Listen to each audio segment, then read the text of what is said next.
Hey, welcome back, everybody. You're listening to Ultimate Affiliate Marketing. I'm your host, as always. It's Paul Motley here again with another daily podcast episode for you to listen to on the podcast, and of course for you guys on YouTube as well. So today we have an extremely special guest. I'm super excited about this one. We have what I would call the expert as far as growing and monetizing Facebook groups, right? Now, you might have seen various people do this, but this is, for me, the go-to guy. He has helped grow massive Facebook groups for himself. He's got over 80,000 people in his Facebook groups. He's helped other people grow their audiences by 10 million and save over 25 million in ads. He's made over 7 figures. He loves moving around by the sound of it because he's lived and visited 25 countries while running multiple businesses and teams with over 10 people. He's spoken at different events with Ryan Stewman, Dan Henry, Steve Sims, and many industry leaders. Today, I give you Arne Giske. Arne, how's it going, buddy? Going good, man. Super excited to be here and help you guys really tap into groups, building communities to keep building your businesses. I know. It seems like everybody has a group these days, right? So just tell me really briefly, if you can, what is the main benefit of having a Facebook group? Yeah. So the main benefit really is there's no other platform like it where your members are going to end up creating 90% of the content and you create 10. Nothing like that. YouTube, Instagram, TikTok, none of that. But when it comes to groups, it's really about the community. It's really about the forum. It's really about the people and their interactions. And you get to facilitate, but also be a community leader and the industry leader, making some bank, making some offers at the same time. So it's in my opinion, it's the most fun too, because I like interacting with people. I like going back and forth and getting everybody interconnected too. Yeah, no, I get that, because I think I must be in like over 200 groups, and sometimes it's really difficult to keep up with it. And occasionally I'll shed out some ones that I'm not in there anyway. So what do you think makes a really good sort of Facebook group? What do you think is a good one as opposed to such a good one? So I'll tell you guys a quick story around this. It'll really help illustrate it. Before my big group took off, I had 4 completely failed ones. I had started them, and for one reason or another, they totally failed. Some I was able to grow a little bit, but couldn't get engaged. Some I was able to engage a little bit, couldn't make any money. Some I, put some effort into and then I stopped. And naturally they all dried up and died. So my 5th group, I came into it with a little bit different attitude. I just kind of had a good feeling about it. Like, all right, this is going to be the one. This is it. This is going to be the group that, unlocks everything that I want. So first up was attitude going into it. And I started off, I did a 7-day challenge. I spent, probably 6-8 weeks preparing, getting all the content, getting all the tech, getting all the stuff together, learning this for the first time. And I ran the challenge. I got like 150 members in there, no ads. And day 8, I made an offer and totally bombed. We had one person sign up, and then they asked for a refund the next day. I was like, we all know that feeling. Damn it. Put all that time in. But after that, I really kind of had to make the choice. Like, is this going to be another failed group, or am I going to figure out where to go from here and really lean in and make this community great? So that was the biggest, turning point for me, where I was like, all right, we're going to see it through. We're going to make it work. We hit some challenges, but we're going to make it happen. So I was learning, I was hustling, I was growing. And, before I knew it, I got up to about 1,000 members. And I remember the day that I hit 1,000 members, because something really clicked. And I thought, if I had 1,000 people at a live event right now, 1,000 people sitting in front of me, all showed up to hang out, come to this event, learn, grow, connect, I would be going all out to give them the best experience. I would want them coming back next time. I would want them telling their friends. I would want them posting on social media about it, and just loving every minute of that experience. So then I thought, why am I not doing that on the group? So that's really the attitude that I had to take to building this group, so that people would want to show up every single day. And also the previous groups I had, I was always thinking, what's in it for me? What am I going to get out of it? How am I going to grow my business? How am I going to make money? Thinking, how am I going to make it a great group for other people? So really having that mindset first allows you to really serve as a leader and naturally attract people to what you're doing. If that makes sense. Oh yeah, it makes massive sense, man. And it's incredibly important, everything that you just said there. And one of the things that I just thought of straight off the bat there, I mean, I remember building a Facebook group a number of years ago, right? And I got up to like 23,000 people in it. But it was kind of, it wasn't just me posting it in there. It was a lot of people just posting crap. And it was like, this isn't helping anybody, right? So it's, as far as I'm concerned, it's kind of like a dead group. But then I did a second group about 3 years ago, and that's been going pretty good. But again, what you just said there about thinking, changing your mindset and thinking, if I was stood in front of all these people, what sort of value did I want to deliver to them? Did I just want to post something out when I was trying to get them to buy something, or did I really want them to become part of a community? And I think that's super important point, and I appreciate you making it. So why do you think people join one group over another? That's a good question as well. Yeah, the biggest thing there is the group name. So a lot of people, they name it really vague things like their brand name or their name, or something that just doesn't make sense. Like if my group was called like Arne's Awesome Hangout Club, people would be like, I don't know who Arne is. I don't want to hang out with him. And I don't want to join the club. You'd still get members. It'd be fine. Yeah, maybe a couple. But really the point of the group name is to attract the ideal people, and they'll get to know you once they come in. So like if I had a group called, Photographers in New York, and I wanted to teach photographers, perfect. They'd be like, oh, cool. I'm a photographer in New York. Let's join that. So it's super important to have that like keyword heavy, identity heavy words in the first 3 words of your group, especially because that's what people read. And then that's where you get the click or you don't get the click. Excellent stuff. Now, I understand from my limited knowledge about building groups, as you know, that if you start doing well, then Facebook is going to actually promote your group for you as well. Is that right? Yeah, that's one of the most mind-blowing things about it. Like there's not really other channels that work that strongly. Every channel has some benefits and some organic growth, but when your growth starts to pick up, and your engagement starts to pick up, you get this massive uptrend in traffic. And there's no way I would have got my group to over 80,000 if it wasn't for that feature. How when Facebook sees the engagement, they just start sending you more members. So it's totally game changing when you can tap into that. So that really only kicks in when you start hitting around 500 to 1,000 members. Yeah. And then it really starts to pick up. Otherwise, it's a whole lot slower, and you got to really hustle to get yourself to that 500 to 1,000 member mark. And then that's what I call the tipping point. So once you hit that tipping point and your community is a little more formed, your content strategy is a little more formed, your engagement is picking up, that's when it really starts to spike. Like after I hit 1,000 members and I really started to care and bring that mindset of how can I create the best experience, the group literally doubled in the next month. And it went from 2,000 to 5,000 the month after that. So it was just like this slow, boom. And it just went up like crazy. Now, I know that people that are thinking about building Facebook groups, I mean, probably one of the top objections is that they're going to think, oh, it's going to take too much time. How would you sort of like combat that objection? How would you say to people the opposite of that?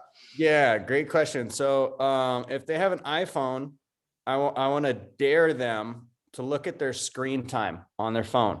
So like, you see I got mine here, got an hour and a half daily average on my phone.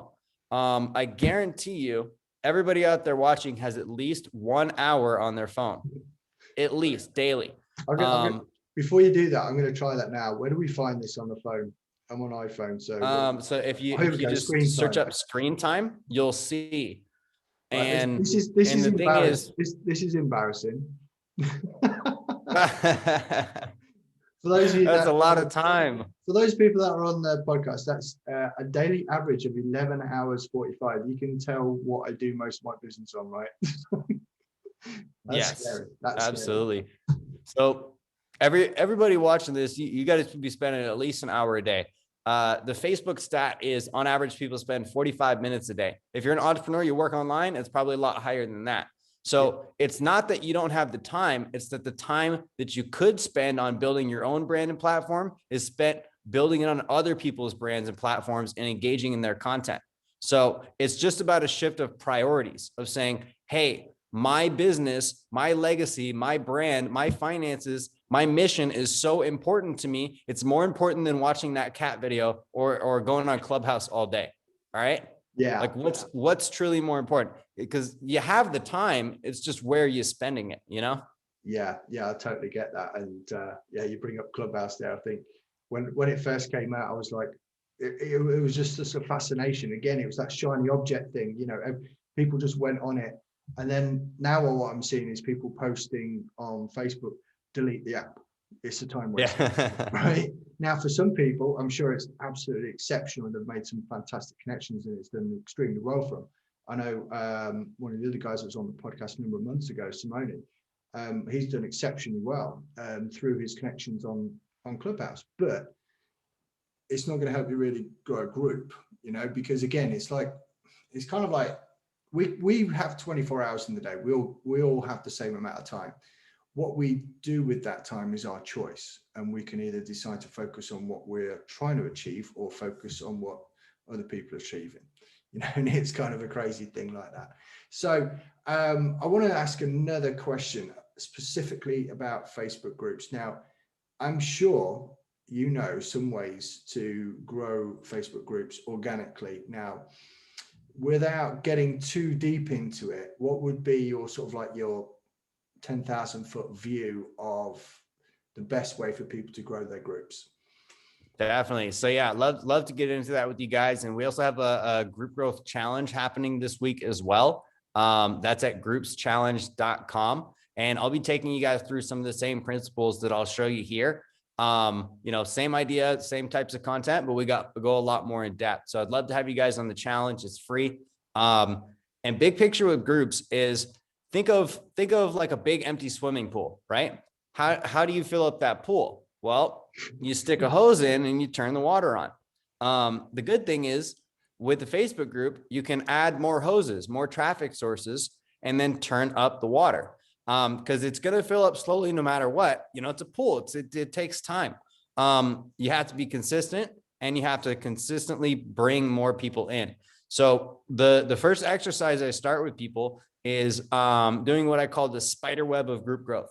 So everywhere that you have some kind of an online presence is part of this spider web. So if you have an Instagram, if you have a personal profile on Facebook, if you have a YouTube, an email list, or whatever else, it's all part of this big spider web. And the goal of that spider web is to catch people and bring them into your group. So everywhere that you can place a link, you know, a link in your personal profile, your cover photo, your YouTube bio, your email list, your website, all those places, the more links you have out there, the more likely somebody stumbles across one of them and then goes, oh yeah, that sounds cool. I'll come join that group. So just make sure you have a really strong hook for why they should join and place that link on all your different platforms. That's like step one, because that'll get you a ton of automated members right there. Awesome, man. That's great. And it's good that you mentioned the challenge as well, because this is the whole reason that we're here, because I joined the challenge. I am super pumped about it, incredibly excited, and I can't wait to get going on it because I know it's going to make a huge difference. What are you hoping that people get out of doing that 5-day group challenge? Yes. At the end of the day, more members, more leads, more opportunities for clients. So it was insane. So I got the chance to speak at this event last week. You know, there's still some places that have live events. This was Texas, you know, so there was 150 people there, and I got to speak and do a workshop with them on building their groups, you know, start, grow, engage, monetize, all that. And before I even started my talk, I said, all right, guys, we're going to do an exercise right now. I want every single one of you in here getting new leads by lunchtime. and I was presenting at like 10 o'clock. So I was ambitious, I really wanted them to get some results. So we had them do this exercise where it's a pretty simple 1-sentence post. And so I told them, okay, this is part 1 of the post. This is part 2. All right, now put it into this template and post it up. And then I said, all right, guys, but turn off your notifications because I want you guys to be focused on the rest of this workshop. So we did the workshop. We ran through everything. A bunch of people made their posts.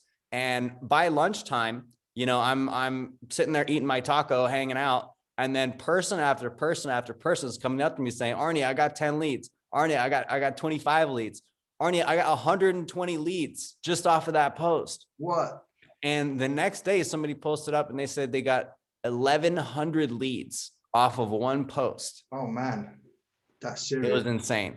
So what I want to give you guys in the challenge is things like that, posts that get people interested in what you have to offer, structure on how to bring those people into your group, making sure that they are the right people, that they're targeted, they're not tire kickers, so you have the best chance at really growing your group and getting clients out of it. So that's my big objective with the challenge, is take people through exercises like that, and just help them get more people in their ecosystem.